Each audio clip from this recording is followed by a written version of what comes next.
আজ আমাদের পুরীতে দ্বিতীয় দিন, আর পুরীতে দ্বিতীয় দিন আমাদের এতটা খারাপ যাবে আমরা সত্যি আশা করতে পারিনি। পুজোটা আমরা এত ভালো করে দিতে পারলেও যাবার সময় তো হয়ে গেছে আমাদের সঙ্গে একটা কাণ্ড। তার জন্য মিলে ভোর 5টা থেকে রেডি হবার পরেও আমরা মন্দির গিয়ে পৌঁছালাম প্রায় 10টার সময়। সকাল থেকে মুষলধারে এত বৃষ্টি হচ্ছে যে আমরা তো মন্দির যেতেই পারছিলাম না।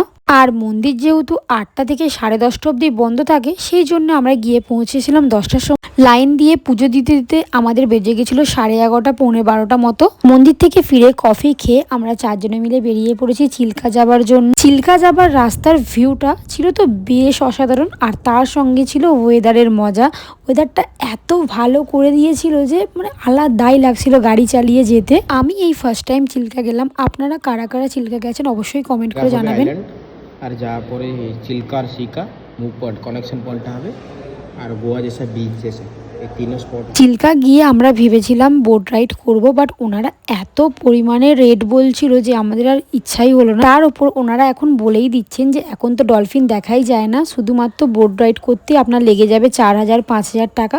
তো আমার মনে হলো যে দরকারই নেই কোনো। পুরী থেকে চিল্কা যেতে মোটামুটি 40 কিলোমিটার লাগে, আর সেই রাস্তার ভিউটা পেয়েই আমার মন শান্তি হয়ে গেছে। পুরীতে যে এখন নতুন রাম মন্দির হয়েছে সেটা কম বেশি অনেকেই জানেন। তো হোটেলে ফিরে আমরা ফ্রেশ হয়ে আবার রেডি হয়ে বেরিয়ে পড়েছি রাম মন্দির যাওয়ার জন্য। আর ওখানে গিয়ে তো আমাদের সঙ্গে হয়ে গেল একটা ঝগড়াই। ওনারা বলছেন মন্দিরে ঢুকতে গেলে নাকি 50 টাকার টিকিট কেটে মন্দিরের ভেতরে ঢুকতে হবে। এই কথাটা শুনে আমরা বলেছিলাম মন্দিরে ঠাকুর দর্শন করতে গেলে টিকিট কেটে ঢুকতে হয় নাকি। তখন ওনারা আমাদের কথায় উত্তর দিয়েছিলেন যে হ্যাঁ, এটা আমাদের ব্যবসা। তো এটা শুনে আমাদের এতটাই খারাপ লাগে যে ওনাদের সঙ্গে রীতিমতো আমাদের কথা কাটাকাটি আরম্ভ হয়ে গিয়েছিল ওখানে। আর সত্যি বলতে কি, মন্দিরটাতে পুরোটা দেখুন, 1-2জনকে ছাড়া আপনারা এই মন্দিরে কাউকেই দেখতে পাচ্ছেন না, কারণ ওনাদের নিয়মটাই ওনারা এটা রেখেছেন যে টিকিট কাটলে তাহলে আপনি মন্দিরে যেতে পারবেন।